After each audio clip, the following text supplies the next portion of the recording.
उद्धव ठाकरेंना झोपता उठता बसता एकनाथ शिंदे शिवाय कोणी दिसत नाही। कोण संजय राऊत? मुख्यमंत्री एकनाथ शिंदे आज नाशिकच्या दौऱ्यावर आहेत। नाशिकमधून मुख्यमंत्र्यांचा रोड शो सुरू आहे। मागच्या 8 दिवसांमध्ये मुख्यमंत्र्यांचा हा तिसरा नाशिक दौरा आहे आणि हेमंत गोडसे यांच्यासाठी स्वतः मुख्यमंत्री आता मैदानामध्ये उतरल्याचं आपल्याला पाहायला मिळतंय। शिंदे साहेब आपल्या सोबत आहेत। सर, तिसरा दौरा आहे नाशिकवर, आपण स्वतः लक्ष केंद्रित केलेलं आहे। आज रोड शो देखील होतोय। नाशिक मतदारसंघातून हेमंतप्पा गोडसे महायुतीचे उमेदवार गेल्या 10 वर्षांमध्ये हेमंतप्पा गोडसे यांनी केलेलं काम, महायुतीने सरकारमधून केलेलं काम आणि मोदीजींच्या नेतृत्वाखाली 10 वर्षात केंद्र सरकारने केलेलं काम, या निवडणुकीमध्ये त्या कामाची पोचपावती लोक देतील। आणि आज आपण पाहतोय भर उन्हामध्ये हजारो नाशिककर उत्स्फूर्तपणे रस्त्यावर आले, रस्त्याच्या दुतर्फा उभे आहेत आणि हेमंतप्पा गोडसे आपल्या उमेदवारांना हसत मुखाने स्वागत करत आहेत। आणि म्हणून या नाशिक लोकसभा मतदारसंघातल्या लोकांनी ठरवलेलं आहे की हेमंतप्पा गोडसे यांची हॅट्रिक करायची। पुन्हा एकदा हेमंतप्पा गोडसे। भाई, तुम्ही मागच्या वेळे नाशिकला आला, हेलिकॉप्टरमधून बॅगा ज्या उतरल्या त्याच्यावर संजय राऊतांनी ट्विट केलं होतं की पैसे त्या बॅगांमधून आणले गेले।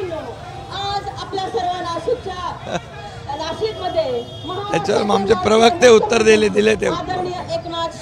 आज पण आपण आलेला आहात हेलिकॉप्टरने, आज बॅगांची तपासणी झाली आपल्या। आज पण बॅगा माझ्या कपड्याच्या बॅगा असतात। काय सांगाल, आज तपासणी करण्यात आली आज आपल्या बॅगांची? ते काय विषय घेता तुम्ही? दुसरा विषय घ्या ना। कोण संजय राऊत? काय आमचे प्रवक्ते बोलतील ते।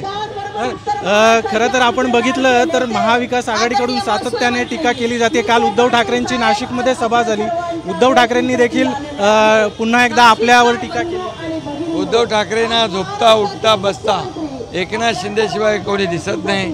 त्यांच्याकडे विकासाचे मुद्दे नाहीत, काही त्यांनी काम केलेलं नाही।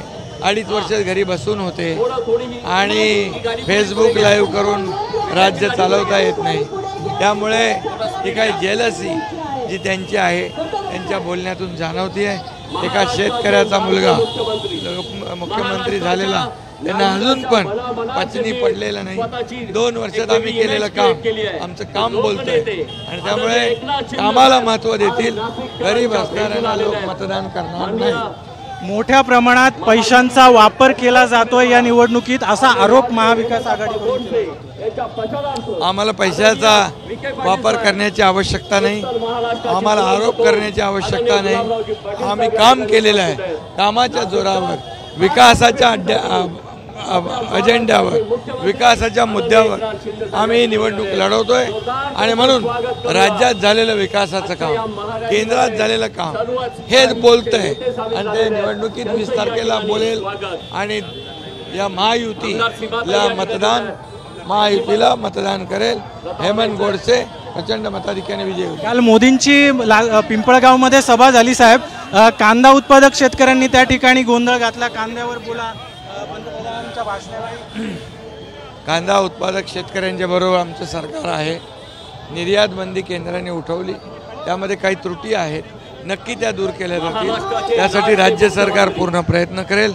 राज्य सरकारच्या माध्यमातून काही त्यांना मदतीचा हात द्यायला लागला तर तोही आम्ही देऊ, पण नाशिकच्या कांदा व्यापाऱ्याला वाऱ्यावर आम्ही सोडणार नाही। नाशिकच्या कांदा उत्पादक शेतकऱ्यांना वाऱ्यावर सोडणार नाही अशी पद्धतीची प्रतिक्रिया एकनाथ शिंदे यांनी दिलेली आहे। विशेष म्हणजे एकनाथ शिंदे यांचं हेलिकॉप्टर आज नाशिकमध्ये उतरल्यानंतर त्यांच्या बॅगांची देखील तपासणी करण्यात आली आणि त्यामध्ये माझे कपडे होते असं देखील स्पष्टीकरण मुख्यमंत्री एकनाथ शिंदे यांनी दिलं आहे। कॅमेरामन प्रवीण काळबांडेसह अभिजित सोनवणे, साम टीव्ही, नाशिक। देश विदेशातील प्रत्येक घडामोडींचे लाईव्ह अपडेट मिळवण्यासाठी आता साम टीव्हीच्या सर्व सोशल मीडिया प्लॅटफॉर्मला लाईक, फॉलो आणि सबस्क्राईब करा। तसंच सर्व नोटिफिकेशनसाठी बेल आयकॉन प्रेस करायला विसरू नका।